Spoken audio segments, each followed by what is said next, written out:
das Spiel heute über die ganzen Spielzeit 90 Minuten gesehen? Ja, es war schwer, ne, gegen Wind zu spielen, aber du musst immer alles geben, sage ich immer. Ne, aber in der zweiten Halbzeit haben wir, klar, das Spiel dominiert. Darum, Hansen sagt's, aber wir haben klar gewonnen nachher. Wer Ihrer Meinung nach war der beste Mann auf dem Platz?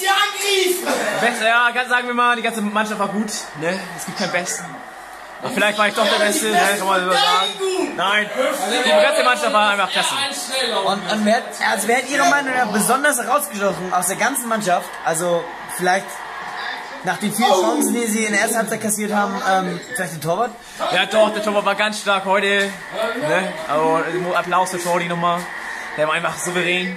Ganz klar, dass er die Nummer 1 trat. Mal müsste auch in der ersten Nummer 1 haben. Ja, okay, aber das entscheidet ja der Trainer, der ersten und der zweiten, wie das Ganze läuft. Wie haben Sie denn heute so allgemein den Platz und die örtlichen Gegebenheiten gefunden?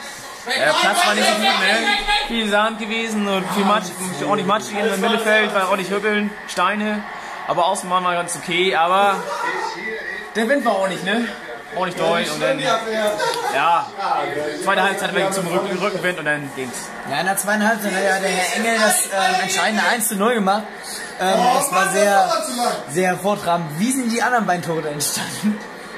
Ja, der eine auf jeden Fall so eine schöne Flanke von Alex Carstensen. Der hat auch ganz stark gespielt heute. Und dann war er natürlich der Ilton, Parat. Und Martin war natürlich ein Knipser, ne? Ein Joker. Ja, also Martin, der war heute das erste Mal seit ungefähr 25 Spieltagen hat er mal wieder getroffen. Wie ist das Gefühl, wenn man sich so freut für so einen Spieler? Ich denke mal, das ist riesig, ne? Natürlich. Also,